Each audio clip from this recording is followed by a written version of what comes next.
Assalamualaikum warahmatullahi wabarakatuh.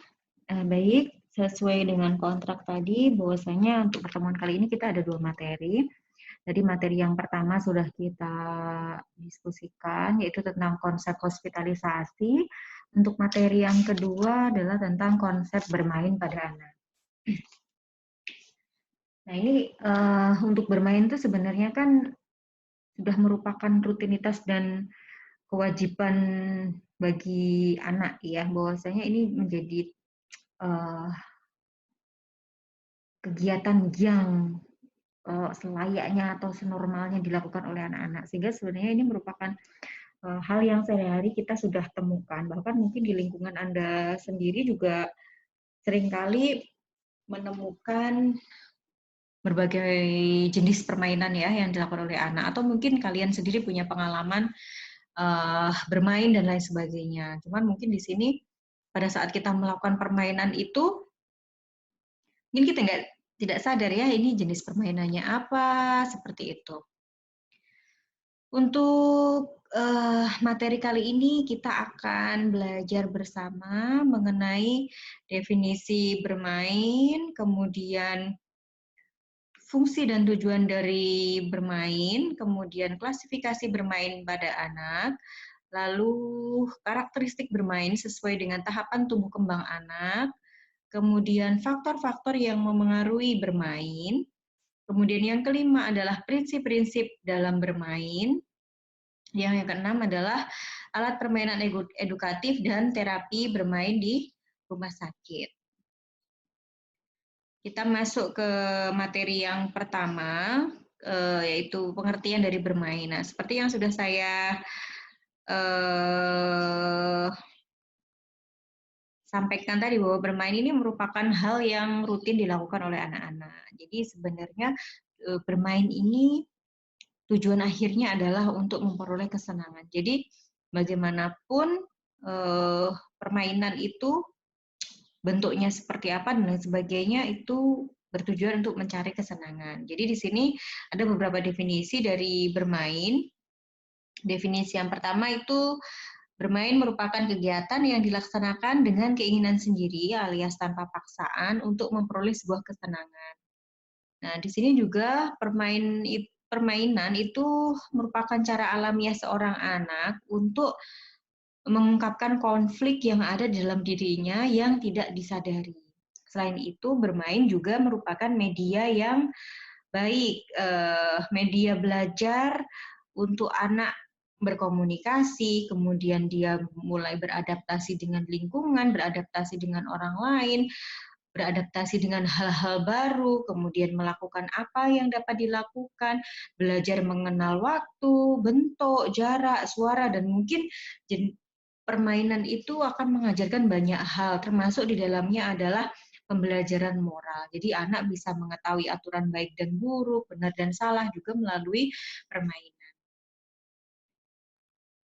Nah, ini fungsi dan tujuan dari bermain. Yang pertama, bermain itu untuk meningkatkan perkembangan kognitif pada anak.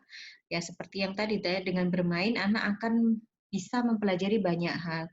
Belajar mengenal kata, belajar mengenal bentuk, belajar mengenal suara, belajar mengenal tekstur, belajar mengenal nama, dan lain sebagainya ya. Dengan bermain dia bisa meningkatkan kemampuannya dalam hal kognitif. Kemudian selain itu, bermain juga dapat memunculkan kreativitas pada anak. Jadi sering kita perhatikan bahwasanya anak-anak ini dengan permainan yang diciptakannya itu dia secara tidak langsung itu memunculkan jiwa-jiwa kreativitas. Misalnya nih, salah satu deh ya yang membuat anak senang itu misalnya dia lihat tembok yang bersih, kemudian tiba-tiba dia punya ide menggambar di situ dengan segala macam imajinasinya. Ini secara tidak langsung dia sedang mengasah kreativitasnya, atau mungkin dia menemukan bungkus snack ya, atau mungkin bungkus karton-karton makanan, lalu dia ubah menjadi mobil, dia ubah menjadi permainan-permainan yang lain. Ini adalah kreativitas. Jadi dengan permainan dia akan mulai memunculkan kreativitas. Kemudian tadi, bermain bisa jadi dia sifatnya bermain sendiri, bisa jadi bermain bersama orang lain. Mau dia bermain sendiri, mau dia bermain dengan orang lain, pasti ada komunikasi di sana. Kalau anak bermain sendiri biasanya komunikasinya dilakukan dengan mainannya. Nah, secara tidak langsung ini melatih kosakata anak, melatih dia berbicara dengan orang lain, melatih dia berinteraksi ya. Dan juga tadi poinnya adalah dia belajar untuk berbicara dengan orang lain atau ke objek ya, gitu. Kemudian bermain juga meningkatkan kemampuan psikomotor pada anak. Ya, jadi di situ misalnya permainan yang membutuhkan psikomotor, anak bermain sepeda, anak bermain bola, anak bermain ayunan, anak bermain naik turun undakan. Ini meningkatkan kemampuan psikomotor sensoris dan motorisnya juga ya. Dengan dia bermain undakan tangga, dia akan belajar merangsang sensorinya. Dia juga melatih motoriknya. Kemudian bermain juga bisa digunakan sebagai terapi. Nah, ini beberapa nanti salah satunya adalah diaplikasikan pada saat di rumah sakit ya. Jadi bermain itu menjadi salah satu terapi non farmakologis untuk mengurangi kecemasan yang muncul pada anak. Kemudian bermain juga meningkatkan perkembangan sosial dan moral. Seperti yang saya sampaikan tadi, dengan bermain dia akan belajar bersosialisasi. Dengan bermain dia akan belajar mengenal satu sama lain. Dengan bermain dia akan tahu aturan benar dan aturan yang salah. Dengan bermain dia akan tahu menghargai orang lain. Dengan bermain dia akan tahu bagaimana bersikap yang baik. Nah, ini tentunya akan memicu perkembangan sosial dan moral yang luar biasa juga. Kemudian dengan bermain, dia juga akan meningkatkan perkembangan kesadaran dirinya. Jadi yang tadi ya, dia sudah tahu benar dan salah, sudah tahu baik dan buruk, maka dia akan menyimpan itu untuk meningkatkan awareness atau kesadaran diri ke arah perilaku yang baik. Oke.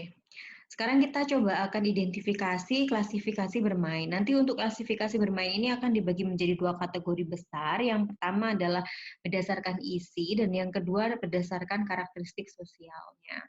Kita lihat dulu jenis permainan atau klasifikasi bermain berdasarkan isi. Nah, ini ada kurang lebih 6 jenis permainan ya. Yang pertama adalah games. Nah, games ini merupakan permainan dengan menggunakan alat tertentu dan biasanya ada skornya. Nah, ini bisa dimainkan sendiri atau bisa juga dimainkan bersama dengan teman. Contohnya dari jenis permainan ini adalah puzzle, kemudian bermain congklak, atau mungkin bermain ular tangga, atau mungkin yang sekarang ada ludo ya, dan seterusnya. Kemudian jenis permainan yang kedua berdasarkan isi adalah social affective play. Jadi di sini anak belajar berespon terhadap lingkungan. Ya, jadi si anak akan mencoba merespon stimulus yang diberikan oleh lingkungan dalam bentuk permainan. Nah, ini misalnya jenisnya adalah orang tua mengajak berbicara atau memanjakan anak dan kemudian anak merasa senang. Nah, ini belajar bermain, tapi dia tujuannya adalah untuk meningkatkan responsivitasnya terhadap stimulus dari lingkungan. Oke. Yang ketiga adalah sense of pleasure play. Jadi di situ karena ada pleasure play, berarti anak bermain ini tujuannya untuk memperoleh sebuah kesenangan dari objek yang ada di sekitar dia. Nah, ini bisa jadi bentuknya beraneka ragam ya objek permainannya. Mungkin anak ketemu air, mainan air, air dipakai segala rupa untuk memperoleh kesenangan, bisa jadi dipakai buat siram-siraman, bisa untuk apa tuh namanya, diubek-ubek aja atau yang lain, yang penting anak senang. Kemudian pasir, bisa jadi anak bermain pasir. Mungkin ketemu tisu, ini hobinya anak saya, ini ketemu tisu misalnya, diambil satu, karena mungkin seru kali ya, ngambil satu lapis, ambil lagi satu lapis, sampai habis isinya, nanti kalau sudah selesai dikerul-kerul, masukin lagi. Nah, ini adalah sense of pleasure play. Jadi dia menemukan objek yang dia pakai untuk mainan, selanjutnya itu menimbulkan kesenangan pada dirinya. Selanjutnya adalah skill play ya. Jadi skill play ini merupakan permainan yang bertujuan untuk melatih keterampilan tertentu. Nah, misalnya di sini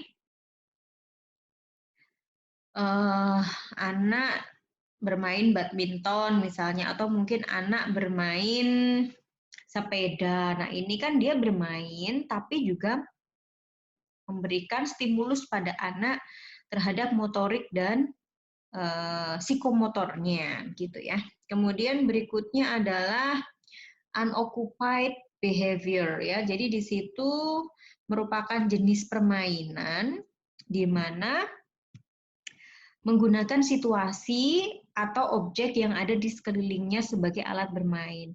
Dan dia tidak memainkan alat ya, jadi dia tidak memainkan alat permainan tertentu. Misalnya anak hanya cukup mudar-mandir, lari sana lari sini, bungkuk-bungkuk, jinjit-jinjit. Nah, ini unoccupied ya, unoccupied behavior.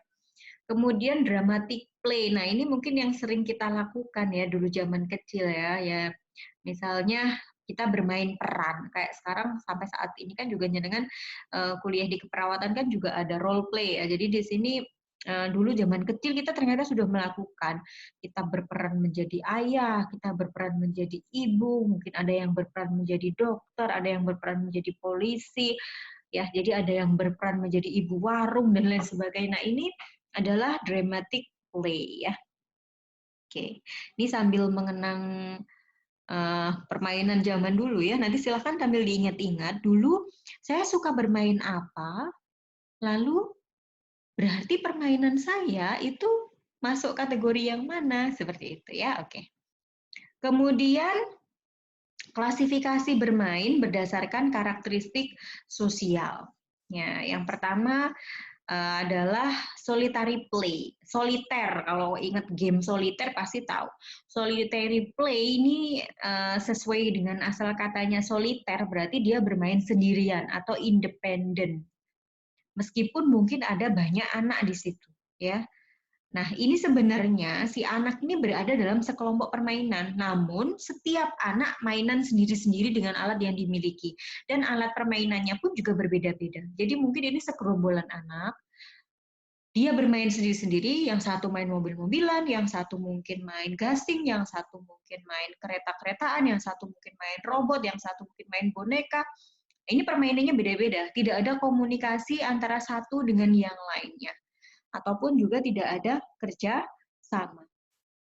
Nah, biasanya ini dilakukan oleh anak-anak usia bayi hingga toddler ya. Nah, berikutnya yang kedua adalah parallel play ya. Parallel play ini dilakukan oleh sekelompok anak. Nah, ya, sekelompok anak di mana dia menggunakan alat permainan yang sama.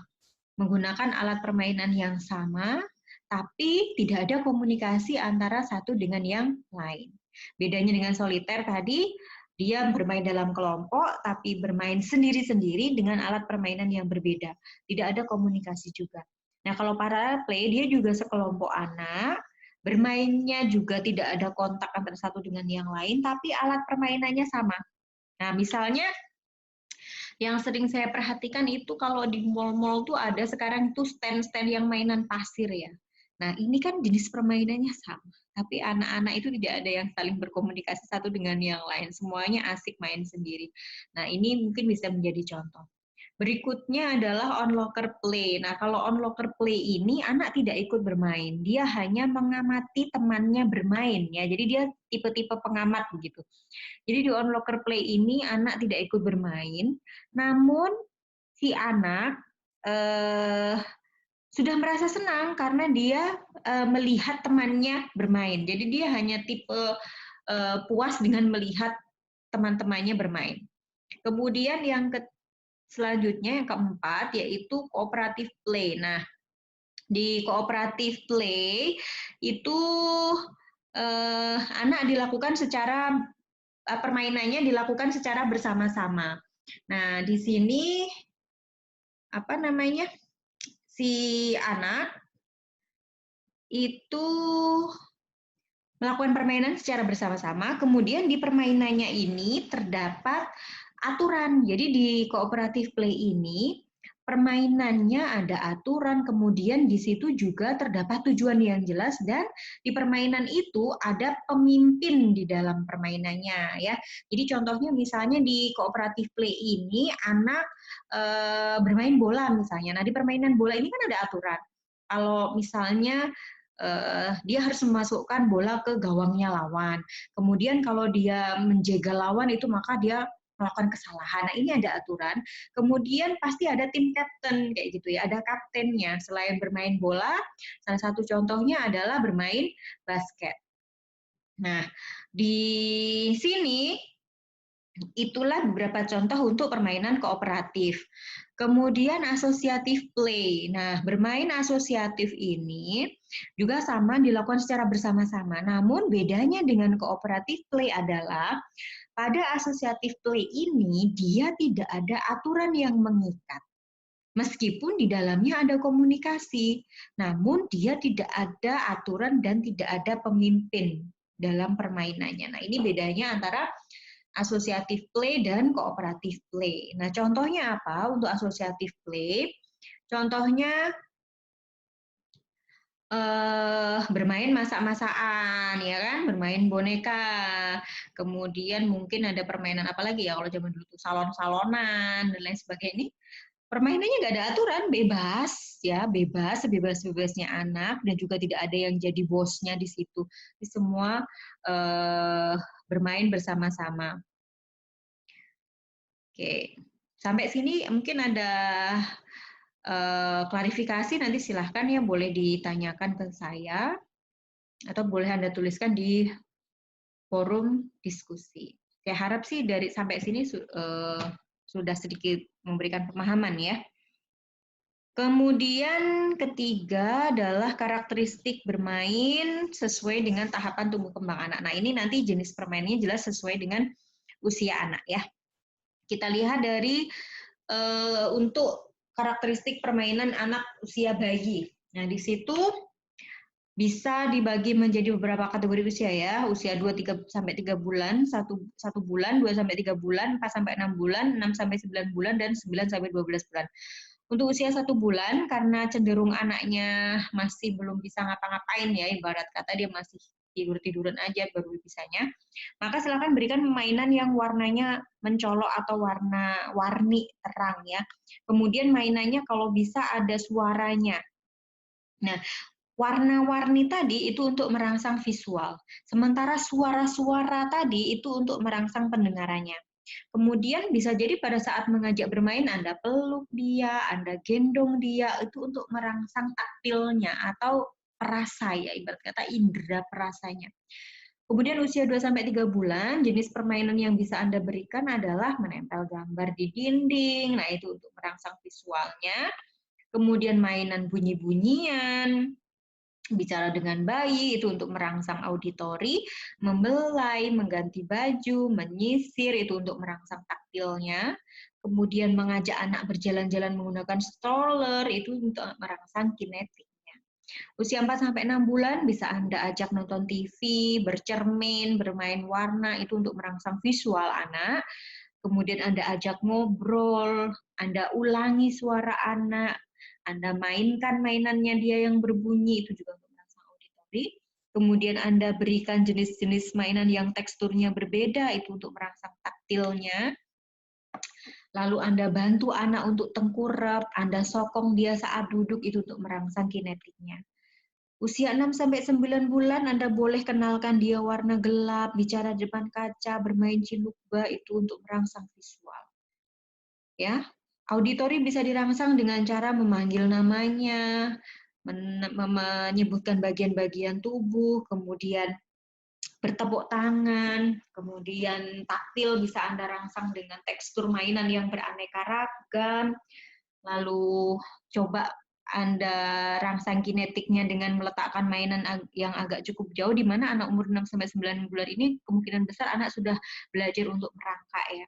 Jadi Anda letakkan mainan agak jauh supaya dia mau menjangkau mainan itu. Nah, ini untuk merangsang kinetik. Atau mungkin Anda ajak jalan-jalan dengan kereta bayi atau mungkin digendong ya sambil jalan-jalan. Usia 9 sampai 12 bulan sudah boleh Anda tunjukkan gambar-gambar dalam buku cerita ya yang berwarna-warni. Lalu Anda tunjuk bangunan yang agak jauh, nah itu untuk merangsang visual. Anda sebutkan anggota tubuh dan menunjuknya. Boleh pakai mainan yang kepala, pundak, lutut kaki, lutut kaki. Nah, ini untuk merangsang auditorinya. Lalu Anda boleh berganti-ganti menirukan suara binatang. Ya, pokoknya variasi saja ya untuk merangsang. Jadi bermain ini benar-benar memiliki dampak yang luar biasa ya. Mungkin tidak disadari bagi beberapa ibu, tapi ternyata secara tidak sadar ketika Anda melakukan itu Anda sudah mengajaknya bermain, sekaligus Anda menstimulasi perkembangannya. Nah, kemudian bisa Anda berikan makanan yang bisa dipegang atau finger stick ya, misalnya snack-snack yang bisa dipegang gitu. Kemudian boleh mulai dikenalkan antara panas dan dingin untuk merangsang taktilnya. Tapi ya jangan terus baru apa tuh namanya makanan baru mateng atau masak disuruh dipegang nanti tangannya melepuh juga gitu. Tapi kita berikan sesuai dengan kemampuan anak hanya untuk membedakan ini panas, ini dingin. Kemudian mainan yang didorong atau ditarik itu untuk merangsang kinetik. Selain itu juga akan melatih psikomotor anak ya. Ketika dia belajar menarik mainan, mendorong mainan kan dia akan belajar melangkahkan kakinya. Kemudian untuk usia toddler itu Anda bisa memilih alat-alat untuk menggambar. Pilih puzzle-puzzle yang sederhana. Beli malam atau lilin yang bisa dibentuk atau sekarang lebih kreatif lagi ya bisa bikin play-doh sendiri dari tepung dan kawan-kawannya. Itu lebih aman ya. Kemudian bisa main alat-alat rumah tangga ya, satu set alat masak-masakan sampai sekompor-kompornya ya, seperti itu. Ini tujuan permainan di anak toddler itu untuk melatih otonomi, jadi belajar mengeksplor dirinya. Selain itu juga melatih motorik kasar dan juga motorik halus. Kemudian untuk anak usia prasekolah itu bisa diberikan buku-buku, majalah-majalah, tapi yang untuk anak ya, jangan dikasih buku pelajaranmu yang segede itu ya, atau mungkin dikasih majalah-majalah dewasa. Kalau majalah ya kasih majalah bobo atau mungkin buku-bukunya buku cerita yang bergambar, berwarna-warni, alat tulis, balok yang warna-warni, tapi tolong baloknya yang aman ya, jangan dari balok kayu yang gede-gede banget juga kalau jatuhin kaki berbahaya itu. Kemudian bermain peran, kemudian ada aktivitas bermain misalnya berlari, melompat, main sepeda dan lain sebagainya. Ini untuk merangsang motorik kasar, motorik halus dan juga inisiatif pada anak. Untuk anak usia sekolah lebih banyak dia bermain bersama kelompoknya atau grup ya, bermainnya adalah bersama teman-teman satu rombongannya. Nah, di situ anak akan belajar untuk mandiri, belajar berkoordinasi, belajar kooperatif dengan orang lain, belajar bersaing, belajar menerima orang lain. Bersaing di sini bersaing secara positif ya. Kemudian untuk motorik kasar dia juga bisa main basket bola dan kawan-kawannya. Motorik halus bisa diajarkan melukis, kerajinan tangan, bermain alat musik ya, banyak. Kemudian untuk anak usia remaja sama, dia bermain dengan kelompok tapi yang menyenangkan. Misalnya ada tim basket, tim bola, tim badminton, atau mungkin yang sama-sama punya kesukaan di bidang musik, atau yang kesukaannya nonton film, atau yang dia suka baca buku. Jadi tinggal disesuaikan dengan kesukaannya masing-masing. Apa saja faktor yang mempengaruhi bermain? Yang pertama adalah tahap perkembangan. Nah, ini tentunya setiap tahapan perkembangan akan melahirkan jenis permainan yang berbeda. Dan tentunya setiap tahapan perkembangan pasti memiliki karakteristik jenis permainan yang berbeda pula, yang sesuai dengan karakteristik pada anak di tahapan usianya tersebut. Nah, contoh kayak tadi, bayi dia akan mengenal warna. Makanya jenis permainannya pun juga harus yang berwarna-warni dan ada suara. Lihatlah jualan atau mainan anak yang untuk anak-anak bayi pasti warna-warni dan ada suaranya kemerincing-kemerincing seperti itu ya. Kemudian jenis kelamin. Nah, ini jenis kelamin juga menentukan permainan. Anak perempuan mungkin cenderung main masak-masakan, anak laki-laki mungkin cenderung main kelereng. Terus sekarang mungkin banyak main gadget ya. Terus anak perempuan mungkin main boneka-bonekaan, main ibu-ibuan. Untuk yang laki-laki mungkin mainnya lebih yang maskulin-maskulin ya, main mobil-mobilan, kemudian main hero-heroan ya, dramanya drama pahlawan gitu. Jadi ada yang pura-pura jadi Superman dan kawan-kawannya. Kemudian faktor yang lain adalah status kesehatan. Nah, ini jelas ketika anak sakit tentunya aktivitas bermainnya mungkin agak sedikit dikurangi dan jenis permainan yang diberikan juga harusnya mengikuti supaya tidak menghabiskan energi yang terlalu banyak. Kemudian alat permainan pun juga akan mempengaruhi jenis permainan ya. Misalnya di satu keluarga itu dia tidak punya alat permainan tertentu, maka mungkin saja dia akan memanfaatkan objek yang ada di sekitarnya untuk bermain. Jadi ini bebas sebenarnya, yang penting anak senang gitu. Kemudian dari segi lingkungan, nah lingkungan ini juga sangat mempengaruhi, misalnya ada anak yang tinggal di area pegunungan, sama anak yang tinggal di kota besar, sama anak yang tinggal di daerah perbatasan. Ini mungkin jenis permainan yang dimainkan juga akan berbeda-beda. Dulu waktu kecil mungkin ya karena tinggalnya di desa, mainan yang sering dilakukan ya congklak, paling ya gobak sodor, mungkin lompat tali, atau mungkin mainan ABC 5 dasar, itu aja udah bahagia sekali. Beda dengan anak-anak yang mungkin di kota besar, mainnya sudah kenal main game di mall, atau mungkin ngedance itu yang ada di mall, ya itu beda-beda. Makanya tergantung dengan lingkungan. Prinsip bermain, apa saja yang masuk dalam prinsip bermain? Yang pertama harus ada teman bermainnya dulu. Nah, ini teman bermain bisa jadi teman sebayanya, bisa jadi saudaranya, bisa jadi orang tuanya. Kemudian membutuhkan waktu yang cukup. Kenapa? Ini untuk memberikan stimulus yang optimal. Selain itu, waktu yang cukup juga akan membantu anak mengenali alat-alat permainan yang digunakan. Kemudian kita memerlukan energi ekstra untuk bermain itu ya. Kemudian ada ruangan untuk bermain. Ini supaya stimulasi untuk bermainnya ini makin efektif gitu ya. Jadi ada ruangan khusus yang disediakan untuk bermain. Jangan sampai nanti area bermain anak deket kompor, area bermain anak deket benda-benda yang beresiko untuk membuat dia kejedot pada saat larian sana sini. Nah ini memang mungkin nggak perlu ruangan spesifik, tapi minimal punya area yang dipakai untuk bermain. Kemudian ada alat permainan yang digunakan sesuai dengan tahapan perkembangan anak, yang tentunya tidak hanya sesuai tahap perkembangan, tapi harus aman dan juga sifatnya permainannya adalah edukatif. Lalu harus disampaikan juga pengetahuan tentang cara bermain. Nah, ini biasanya peran orang tua yang penting ya. Jadi misalnya Anda mau mengajarkan anak bermain misalnya petak umpet, maka dikasih tahu aturannya, oh petak umpet seperti ini. Yang kalah berarti harus jaga, yang tidak jaga berarti harus sembunyi, dihitung sampai berapa hitungan. Nah, ini pengetahuan cara bermain ini perlu disampaikan supaya anak-anak tahu bagaimana mekanisme permainan yang akan dilakukan.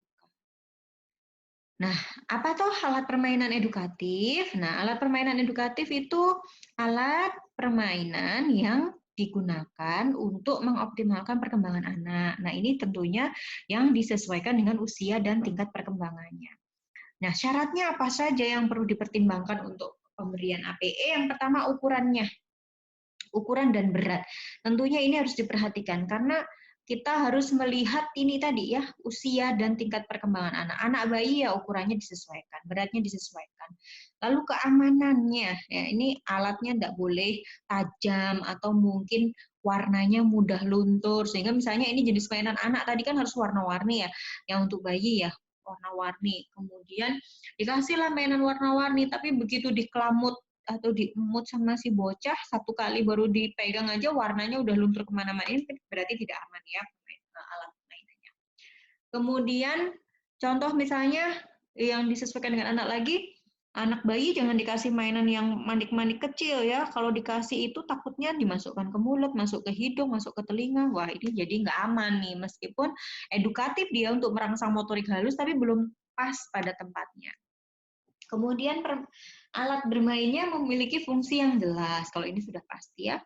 Memiliki desain yang sederhana, baik dari segi ukuran, susunan, maupun warna. Aduh maaf, ini tertulis 2 kali ya. Kemudian sifatnya harus universal, artinya dia dikenali oleh semua budaya dan semua bangsa. Selanjutnya ada variasi dari alat permainan edukatif tersebut. Kemudian tidak mudah rusak alat permainannya. Lalu diusahakan alat permainan edukatif itu yang terjangkau dan mudah didapat oleh masyarakat. Nah, untuk bermain di rumah sakit, ada beberapa hal yang harus diperhatikan ya, karena memang seperti yang tadi disampaikan di awal bahwasanya manfaat bermain itu juga bisa digunakan sebagai terapi. Namun kita tidak serta-merta semua permainan harus kita aplikasikan, tidak. Tetap ada prinsip-prinsip yang harus diikuti, tetap ada pedoman-pedoman yang harus dijalankan juga. Nah, ini coba kita kenali bagaimana konsep bermain di rumah sakit. Ya, baik dari segi manfaat terapi bermainnya, bagaimana pedomannya maupun prinsip dari terapi bermain itu sendiri. Untuk bermain di rumah sakit, manfaatnya ada lumayan cukup banyak ya. Yang pertama bisa memulihkan perasaan mandiri pada anak akibat dirawat di rumah sakit. Jadi dengan diberikan permainan itu seolah-olah memberikan hawa segar pada anak untuk mendapatkan apa tuh namanya, kesempatan untuk dia beraktualisasi diri ya. Dengan diberikan permainan dia bisa mengapresiasi dirinya bahwasanya oh saya dikasih kesempatan untuk ini, untuk itu dan seterusnya. Lalu selain itu bermain juga bisa menurunkan ketegangan pada anak dan keluarga. Mungkin sudah stres karena pengobatan, stres dengan lingkungan dan lain sebagainya, dengan bermain dapat menurunkan ketegangan yang terjadi. Kemudian bisa meningkatkan hubungan antara perawat dengan klien, meningkatkan kemampuan anak untuk bertingkah laku positif, dan juga dapat membantu anak untuk mengekspresikan perasaannya, ya, baik itu sedih, cemas, takut, tegang, dan nyeri. Pedomannya untuk bermain di rumah sakit, yang pertama tujuan bermain. Jadi harus di-set up dulu nih tujuannya ini untuk apa? Apakah untuk ekspresi perasaan ataukah untuk relaksasi ataukah untuk distraksi. Jadi ini harus di-set up dulu.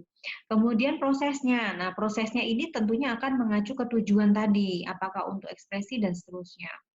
Setelah kita rencanakan proses kegiatannya, maka kita identifikasi alat permainan apa saja yang dibutuhkan.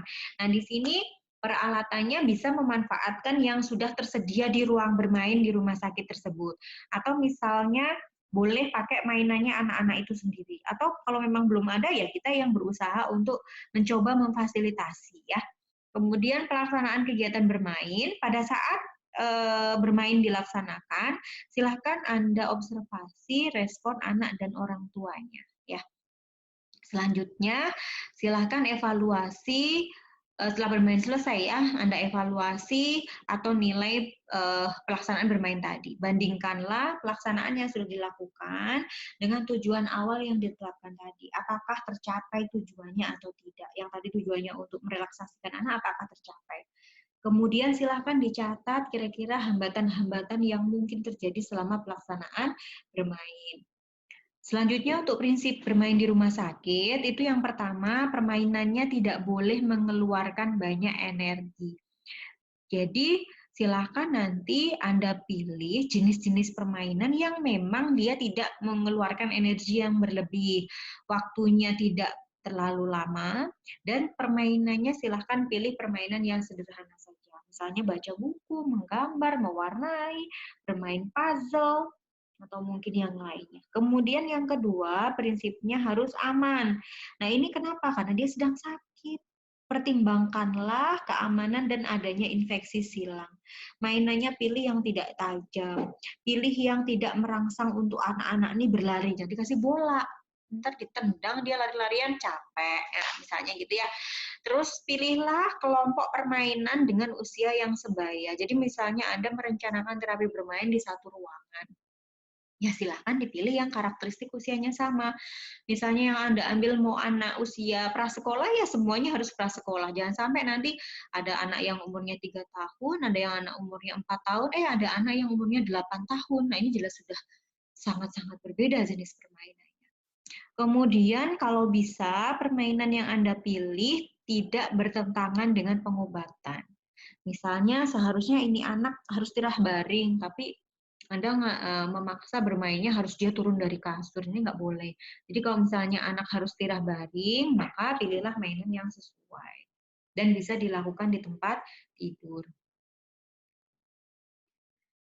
Nah, saat bermain jangan lupa ini wajib ya libatkan orang tua. Selain untuk memfasilitasi, melibatkan orang tua ini juga sekaligus melatih orang tua bahwasanya nanti ketika di rumah permainan ini masih bisa terus dilakukan ya. Baik, itu mungkin untuk yang terapi bermain atau konsep bermain pada anak. Ini beberapa referensi yang saya pakai. Terima kasih atas perhatiannya. Mohon maaf apabila ada tutur kata yang kurang berkenan. Assalamualaikum warahmatullahi wabarakatuh.